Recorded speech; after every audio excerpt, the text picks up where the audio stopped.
Well, I feel like the reason why you could say we got our swagger back is because we had kind of come to a point when it was like, all right, should we go out and, celebrate the 20 years and, kind of do that tour? And we weren't ready for that. It was like, no, we still have more to give. And so we kind of used that to motivate us to push ourselves harder. Welcome in to another Audacy check-in at the Hard Rock New York Hotel, the Rockstar Suite with the Royal Lads, Kings of Leon. Hello, gentlemen. How are you? Hello. Hi, good. Hello. I got to imagine this is an exciting time for Kings of Leon. May I assume, does Kings of Leon have their swagger? It feels a little swagger time with the new song in Mustang. I think you could say Stella got her groove back. The word Riz. Sure, the kids like the Riz. I think we've got some serious Riz right now. Sure. According to my daughter, whatever that means. So I went from cringe to Riz. So I think that's a good thing. It's an upgrade. I think that's an upgrade. Now, if you notice, all around you are things from the Mustang video, if you don't mind. We've got some groceries that have fallen out of the lady's hand. So you cool. got a crutch and a Mustang and balloons behind you. Okay. Of course, the masks that you can put on and don You at guys any are moment. awesome. Yeah, that's for I'm not you. sure about this one. Yeah, in the big finale, we get to open a piñata here in a second. That's very exciting. Oh, Yeah. I see it. So you feel like you got the swagger back. It's weird. Like you guys started reflecting the fact that you're starting into decade 3 in this band. This is kind of a weird feeling. 20 years in, and you're feeling like you got a swagger back. You reflect any on that? Sure. Well, I feel like the reason why you could say we got our swagger back is because we had kind of come to a point when it was like, all right, should we go out and, celebrate the 20 years and, kind of do that tour? And we weren't ready for that. It was like, no, we still have more to give. And so we kind of used that to motivate us to push ourselves harder. And in the process, I guess you could say we kind of got back to our really creative ways and being a little more fearless and not thinking about the outcome of the music and just making stuff for us that made us smile. And so, yeah, that's how we made music in the beginning, and that's how we made this album. So I guess there's the connection. What was the difference between, you said how you started making albums then and how you make them now? How was the process in between the beginning and now? What's different from, say, the last album and the album before? A lot less fun. Maybe we would overthink things at times, where during this album we just kind of, like you said, let it all go. Or I feel like you also kind of, once you've had like a successful album or a couple of songs that are big, you're either trying to not repeat that in a weird way to show yourself that you can do more, or you are kind of thinking about that a little bit. And I feel like with this album, we weren't thinking about any of that. It was, I remember like I would have lyrics and I would be like, oh, I know they're going to hate it, because it was quirky and it was fun, but it was all very much like from an honest place, and everyone ended up loving it. And I feel like we owned who we are. We didn't write songs about California or New York or anything like that. It's like, no, let's write about our backyard. Let's talk about this, who we are right now, and be as honest as we can be. And that reads, when you hear music that's coming from that place, it's like, oh yeah, I like that because it's real.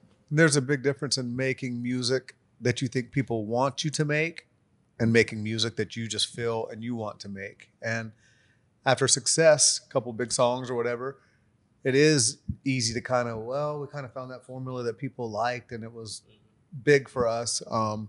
This was the total opposite of that, at least for me. We didn't have a record label at the time. there wasn't that pressure of a suit coming in at the end and being like, okay, play me the 2 singles. Okay, yeah, blah, blah, blah, and out the door. This was more of, we made it for ourselves, turned the studio into a clubhouse, basically. It sounds like it had to be a conscious decision too, right? At some point you had to look at yourselves and be like, screw it, we're just going to do what we want, huh? Yeah, I mean, we haven't talked about it, but we worked with Kid Harpoon on this one, and he's such a positive, almost like childlike. He just like up for anything. Try this, try that. No rules or boundaries, and he just got something out of us, or at least allowed us to do things. And he was super, just fun and sweet, and just got the vibes up. And it was such a good vibe going in every single day, and it just made us feel young again. You brought up you would bring in lyrics and you thought that they might hate it. I mean, I think that if you're talking about Mustang, I mean, there's very few lyrics that you remember, like, are you a Mustang or a kitty? Who brought that in? Who brought that to the table? I wrote that one. Yeah? I'm kidding. that was me. Okay. Yeah, that was I owe it to my kids, really. My son was wearing a Mustang t-shirt, and my daughter had YouTube videos of cats on. And so I was just it was like the opposites of them. And when we went into the studio, I sang that part, not thinking it was going to be the lyric. And Tom, kid, said, he's like, so Mustang or a kitty? I was like, oh, you like that? And he's like, yeah. I was like, all right, let's go with that. It's amazing how the audience can go straight from just the kids like it. That's fine. Yeah. I think that I keep hearing the same word over and over from you guys, and it's fun. I keep hearing consistently fun is the driving force. I also noticed that the album "Can We Please Have Fun" is not a question. It's a direct statement, huh? Yeah. Well, I mean, I feel like a lot of that was a thing. It was like, is it an exclamation point? Is it a question mark? And I never really knew what the answer to that was. I knew it wasn't like a demand, it was more of just like, oh, can we please have fun? Can we enjoy the process? Can we not stick to the rule book? Can we not feel like we have to have a commentary on the state of the world right now? And like I say, just be creative and look around and let things inspire us and write songs about silly things. And, if you're enjoying what you're writing, truth will come out in it, and, real emotion will come out in something that is seemingly silly. Well, the other thing that I've always appreciated about you guys is that you don't shy. You use the word inspiration. You guys don't shy away from saying, "Man, I really liked what I heard here. I want to try and do." I remember you saying something about Mechanical Bull being inspired by Queens of the Stone Age, right? Is that Song or two for sure? Yeah. Any inspirations or influences for this album? Probably lots. Before we go in, we all try to get on the same kind of wavelength and get on the same page musically. And so I think we got a little playlist together and sent it around, and we would add to it. And, we all kind of bring our own stuff too. Like I was the only one that didn't listen to the playlist. I never knew how to do or how to add to it or anything. It's weird because like stuff happens. I'm pretty sure I had a suicide song on there. And like, we ended up using, we drew from a band Suicide that had, a really cool drum machine type thing that we ended up using on a few different songs. We were also in such a creative mind space, and we were all linked up. So it was a thing where I would hear a song and get inspired by it and be like, all right. And it would inspire a song. And then as soon as the song was written, I would go back to that song that inspired it, and it wasn't doing it for me anymore. It was like I just used it for what I needed, and like it gave me the juice. And then it was like, I don't know what made me hear that song or love it, but it gave us what we needed. I saw you guys last in 2010 at Bonnaroo, and I'm standing on stage with watching the Flaming Lips, and I look to the left. I'm like, I think that's Kings of Leon, and I also think that's McLovin. You guys are just palling around, walking around McLovin.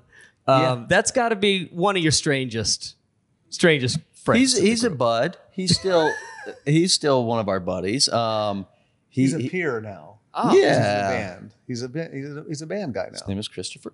Yeah, so he's a peer now. Okay. But no, that was when you first meet him, and especially in a situation like that. Yeah. Flaming lips. Other people are taking mushrooms. Sure, lots of. We other asked people. him to stop. They kept doing it. Like- And you've got at that time, who we would call McLovin. Sure. It was definitely a wild. Didn't we But that's that Didn't we you're play scratching the as- surface. Okay. Well, then do tell. Didn't we play a show one time and look in the back and Bill Murray was just standing in the back, the NFL draft, Yeah. some kind of a part. Something. We just that looked was in a the back. big. I'm like, well, that kind of looks like Bill Murray back then. It was something he definitely wasn't invited to, and definitely would never have been to this event. We said, "What are you doing here? Get out!" What Yeah. the hell? That was a big fail by me. Afterwards, I was like, all I had to do was just acknowledge him, and then we probably would have got to meet him. And you'd have a classic Bill Murray story, just like everybody else. Yeah. We messed up. The Royal Lads of Kingdoms of Leon, we appreciate you on this Audacy check-in. I have one more thing for us to do, if you don't mind. There's because of the video, Mustang video, we have a Mustang piñata hanging up for you to bash its head in if you would like. It's all yours. Cool.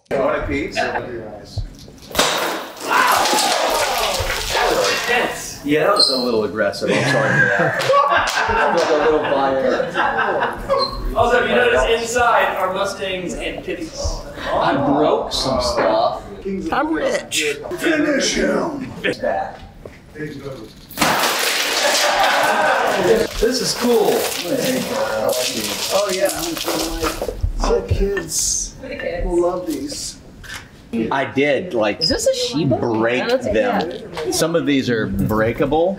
Is there a glass one in there, Jared? There's lots of glass ones, and they're all. Jared, you broke the glass ones. Yeah. Can you guys just walk around barefoot?